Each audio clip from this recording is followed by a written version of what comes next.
Hello. During the first day of the Asheville workshop last year, you talked about vibrational...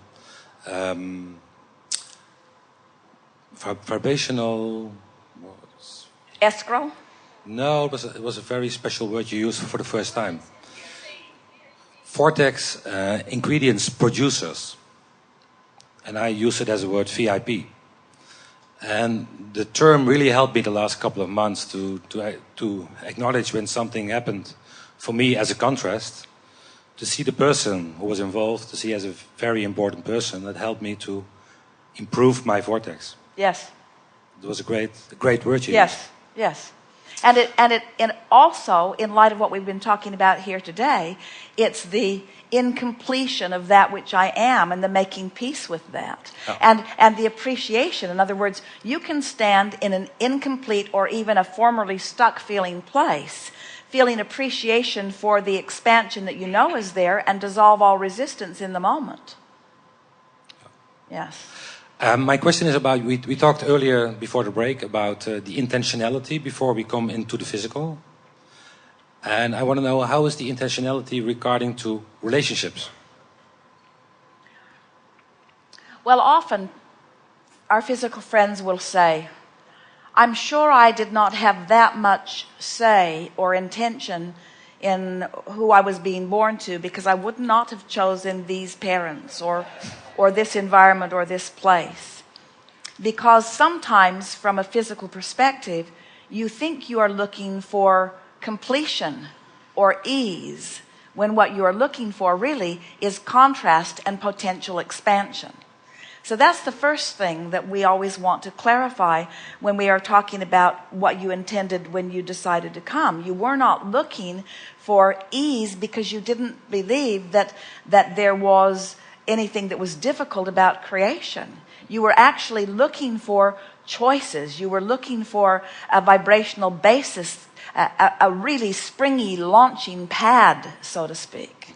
So your intentions were, in every case, of wanting a situation that would be a strong catalyst for the expansion, because you knew that the joy of life would be to then find alignment with that expansion. In other words, when you think about perpetual motion, which humans have a hard time replicating, but when you think about what perpetual motion must be, we would like to say that, as we try to define it in your physical terms, that coming forth from non-physical, exploring and launching rockets, then getting up to speed with the rocket, and then flowing back into non-physical. In other words, this is this eternal process of never-ending expansion. And as soon as you get consciously, deliberately in sync with the never-endedness of the creator that is you, then you start enjoying where you stand, no matter where it is. When you understand that the equation is ask, and that source then will align with it, and then you must allow. When you understand that when a problem is coming into focus, a solution is too. When you really get that at all levels of your being, then you revel as much in the problem as you do in the solution. Because the solution exists as the evolution marker of the question or the problem. In other words, you can't have one without the other, and both are important. When we have a gathering like this, sometimes people are appreciating the clarity of the answers that Esther interprets from our point of knowing.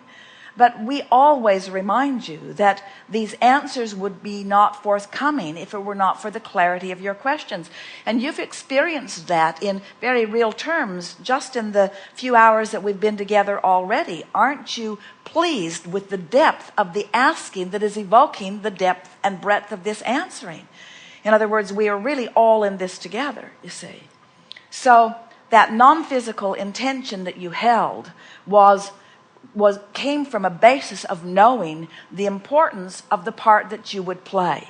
So you didn't feel stuck, and you didn't feel subservient, and you didn't feel like a puppet on a string, and you didn't feel like someone broken that needed to be fixed. You came as a worthy, whole creator into an environment of enormous choices, knowing that you would synthesize those choices into joyful, expansive life, you see. Not just life for you while you're in this body, but life for all of us that stand greeting you as you come forth into that which you created. So where did it start? Did it start with the intentionality that we held before you came? Yes. Is it carried by the intentionality that you stir up along the trail? Yes. In other words, we can't separate the beginning of you from the beginning of us, and there is no ending to any of us. We can only revel and celebrate in this magical rendezvousing moments that we have day after day, hour after hour, minute after minute. Yes. And I can imagine there's a difference between people about relationships. Some really want to know about relationships in one lifetime, and others are have more intentions in work. Is that a correct assumption? Give us more about your question. Are some people want to have more relationships in one lifetime, or more experience or more expansion in one lifetime, and others more in work or in other areas? Is that an intention? Well, everyone comes with a powerful intention of really mixing it up. In other words, where those factors really that's not so much a distinction of differences of energies coming in as it is a distinction of the level of allowing that the humans are doing as they are focusing. In other words, people get bound up in their guardedness, but in your alignment you are more free-flowing. In other words, anything that is limiting is always about resistance. Does that answer your question? Not really. What I account in my life that relationships are a very important subject. Yes. Always. Yes. And it made me expand amazingly. Yes. And I see in other lives of other people that they are focusing more on other areas of their life. Well, everything is about relationships. In other words, it doesn't matter if they're focused upon other areas of their life. They are still relationships. Well, more specifically, I mean loving relationships. Well, the specifics of your subjects, in other words, there is not as much distinction between that kind of intentionality from non-physical as might be implied by the way it's playing out. Mm. And what we were attempting to convey is that when the subject at the basis of your question, rather than being about intentionality from non-physical, is more about the degree of allowing connection while here in this physical experience. In other words, the more you open yourself to relationships with others, the more potential you find for resistance, because you tend to make what those other people who are close to you think take precedence over your own alignment. So a lot of times people shy away from those kinds of relationships because they innately sense that they are getting bogged down, where if they just understood about aligning with Source, and then they could have it all, you see. That's what we meant by it's more a protective thing than anything else. You are not meant to be monogamous necessarily, but you're not meant not to be. You are not meant to find one relationship and carry it out all through your life, but you're not meant not to. In other words, the dynamics of the way you live your life really is more of a byproduct. You developed your tastes in clothes and your taste in food and your personality traits, you develop them more from what you find once you're here in this physical body than the intention that you held beyond. But once you are established in this physical body, and you are attending a forum like this, or you're sensitive to your emotion, and you begin to care powerfully, predominantly about how you feel, so you're tuning into the vibration of your source, then what begins to happen is that every relationship then begins to be seen through the lens of what is most important, and then you really begin to live life in the way that you have intended. There's not a right or a wrong way to live life. You shouldn't have big houses or small houses. You shouldn't have 10 cars or 1 car or no car. In other words, there's no right or wrong. But the majority of what seems like intentionality, you picked up along your physical trail. You've just picked it up along your physical trail.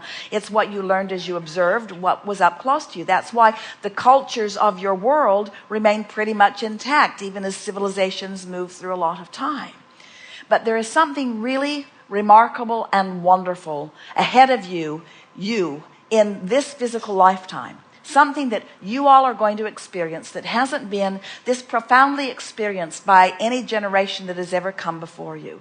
And that is, you're going to experience the deliciousness of putting things into their proper priority, of aligning with the whole of who you really are. And it is only when you do that that you will be able to translate accurately the intentionality that you held from non-physical existence into this physical existence.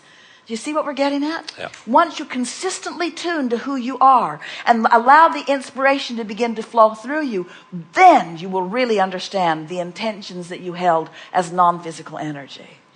And as you find it, you will discover that in that source, core, non-physical intentionality, there is a balance on this planet that will surprise and delight the masses, who then intertwine in co-creative, truly spiritual, metaphysical dance. Great. Thank you very much.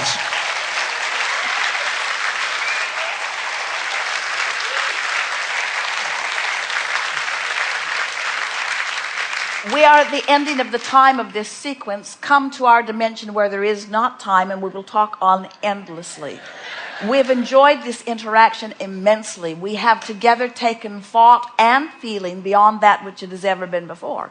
Be easy about it. Don't let the intensity of that which we have accomplished together today put you in any place of feeling like you need to do anything different than you are. You are perfect in every way, and our appreciation for you could not be, well, it probably will be more tomorrow, but for now, it could not be more. There is great love here for you.